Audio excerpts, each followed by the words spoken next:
What's the best way to get a pay raise? Deserve it.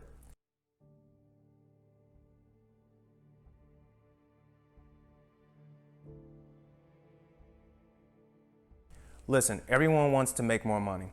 I don't know an employee working for a company who doesn't. But wanting to make more money isn't going to compel your boss or manager to give it to you. Let's be honest, they don't care what you want. They don't care that you're young or old, Caucasian or a minority, or a man or a woman, but they do care about what you deserve.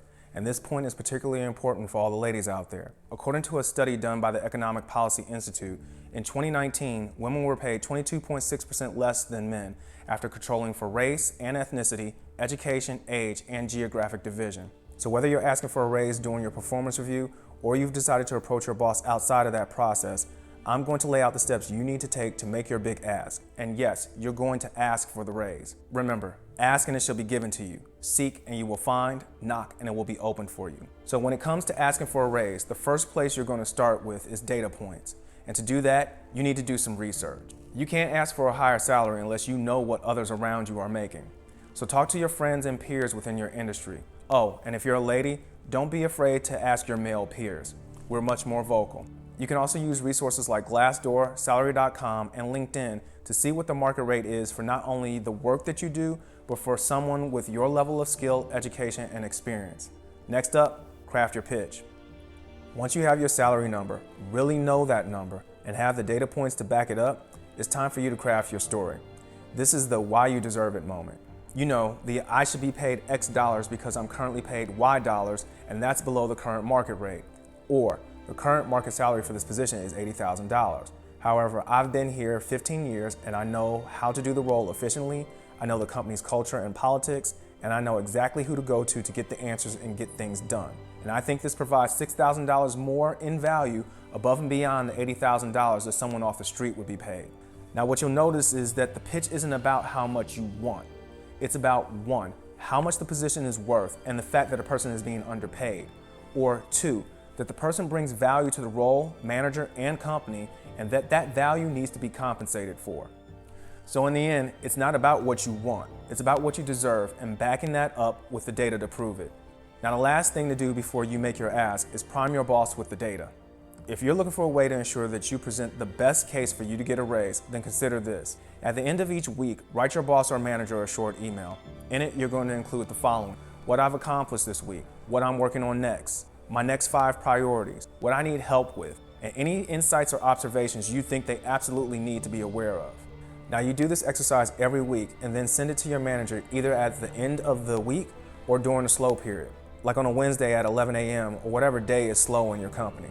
Now, a few weeks before your meeting or performance review comes up, go back and take the What I've Accomplished section out of each email and paste it into a document. You then take that document and give it to your manager and say to them, hey, I realize that our meeting is coming up in a few weeks, and I thought that this might help. I just prepared a compilation of all the things that I accomplished. Hopefully, it will give you some insight to consider and help us have a productive discussion. Now, what you've just done is given your boss or manager the ammunition that they need to defend your pay raise request. But what you've also done is given them evidence of all your successes and what you've accomplished for whatever period you've tracked. And this will come in handy if you don't agree with your annual raise or they don't agree with your requested amount.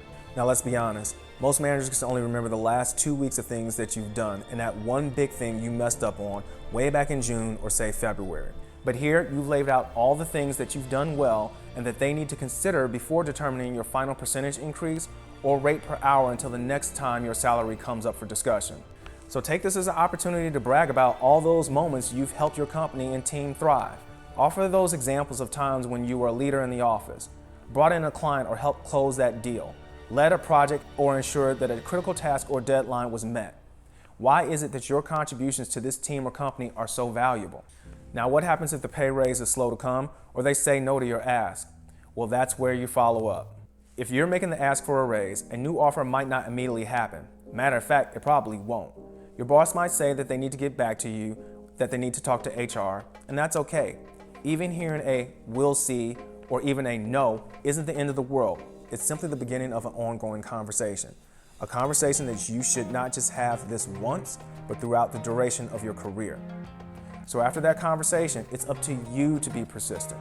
Schedule a follow-up to see where you're at. This can be a week or two later, but a month is probably a little too long. Why? The point is to get a concrete path to where your ask is leading you. You want it to stay on their radar and for them to know that you're serious about it. Bottom line, it's not the job of your manager to give you a raise or even remember what you've done well. That's your job and responsibility. And if you don't ask for a raise, don't expect to get one. Never forget that. Remember, you own your salary, so take charge of it. And in doing so, you'll also take charge of how much money you earn now, in the future, and get what you rightly deserve.